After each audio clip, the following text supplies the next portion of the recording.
आपने मुझे महामहिम राज्यपाल महोदया के अभिभाषण पर प्रस्तुत धन्यवाद के पक्ष में आपने मुझे बोलने का अवसर दिया।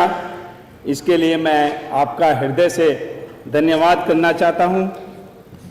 माननीय अध्यक्ष जी, मैं जिले बिजनौर की नेटौर विधानसभा से सुरक्षित विधानसभा से तीसरी बार चुन करके आया हूं। मैं अपनी विधानसभा के सभी विधानसभा वासियों का हृदय से धन्यवाद करता हूं कि उन्होंने तीसरी बार मुझ पर भरोसा रख करके मुझे यहां भेजने का काम किया। माननीय अध्यक्ष जी, मैं अपने उत्तर प्रदेश के यशस्वी मुख्यमंत्री योगी आदित्यनाथ जी और इस देश के प्रधानमंत्री श्री नरेंद्र मोदी जी का धन्यवाद करता हूं, जिन्होंने मुझे पे आशीर्वाद दिया और दोबारा से तिबारा से मुझे यहाँ भेजने का काम किया। माननीय अध्यक्ष जी, मैं आपको बताना चाहता हूं कि हमारे भाई जो इस तरह बैठे हुए हैं, इन्होंने चुनाव प्रचार में ये बातें कही कि भारतीय जनता पार्टी की अगर सरकार आएगी इस प्रदेश के अंदर में तो संविधान को खत्म करने का काम करेगी, प्रमोशन को खत्म करने का काम करेगी।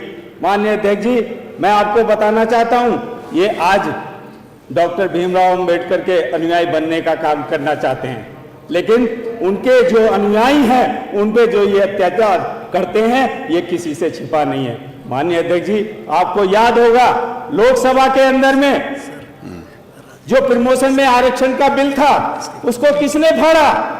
उसको इन लोगों ने फाड़ करके बेल के अंदर जाकर लोकसभा के अंदर में उसकी पुर्चियां बना करके बखेरने का काम किया। ये डॉक्टर भीमराव अंबेडकर साहब की बात करने का काम करते हैं। माननीय अध्यक्ष जी, मैं बताना चाहता हूं इन्होंने क्या किया है, ऐसा पाप आज तक किसी ने नहीं किया।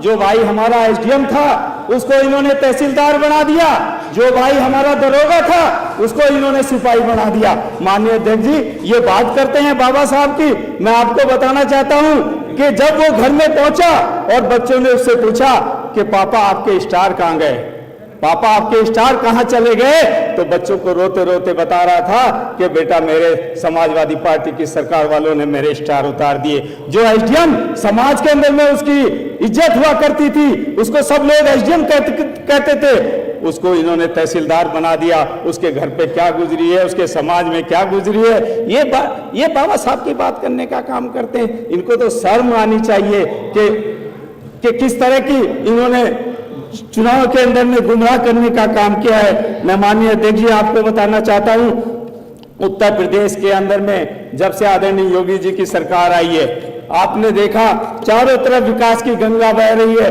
अरे गरीब घर के अंदर, दलितों के घर के अंदर अगर किसी ने शौचालय देने का काम किया है तो आदरणीय योगी आदित्यनाथ जी ने देने का काम किया है। अगर गरीब के घर में बिजली देने का काम किया है, गरीब के घर में बल्ब जलाने का काम किया है तो आदरणीय योगी जी की सरकार ने किया है। ये बात करते हैं बिजली के बिल की। अरे पहले तो बिजली आती नहीं थी और बिल आ जाता था, अब कम से कम बिल तो आ रहा है, लेकिन बिजली भी साथ साथ में आ रही है। 24 घंटे बिजली आप लोगों को दी जा रही है।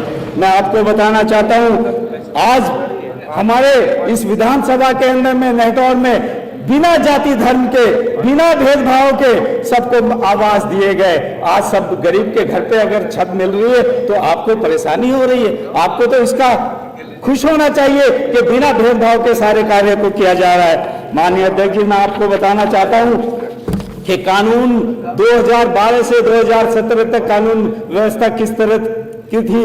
पूरे प्रदेश के अंदर में गुंडा राज कायम था। जब रोड पे साइकिल लेकर के कोई व्यक्ति निकल जाता था और उसका पहिया किसी से टकरा जाता था, उस व्यक्ति की वहीं पे घेर करके पिटाई किया जाता था। आपको मैं बताना चाहता हूं, योगी जी की सरकार के अंदर आदरणीय अध्यक्ष जी किसी की हिम्मत नहीं है कि कोई किसी के प्लॉट को कब्जा ले, कोई किसी दलित पे अत्याचार कर दे। मैं तो आपको बताना चाहता हूं कि सीखना चाहिए आपको योगी जी से, किस तरह से प्रदेश के अंदर में आज कानून का राज है। मैं धन्यवाद देना चाहता हूं अपने आदरणीय योगी जी को, जिन्होंने दंगों के प्रदेश को आज समाप्त करने का काम किया है। आज पूरे प्रदेश के अंदर में, देश के अंदर में मैं चुनाव लड़ाने भी जाता हूं।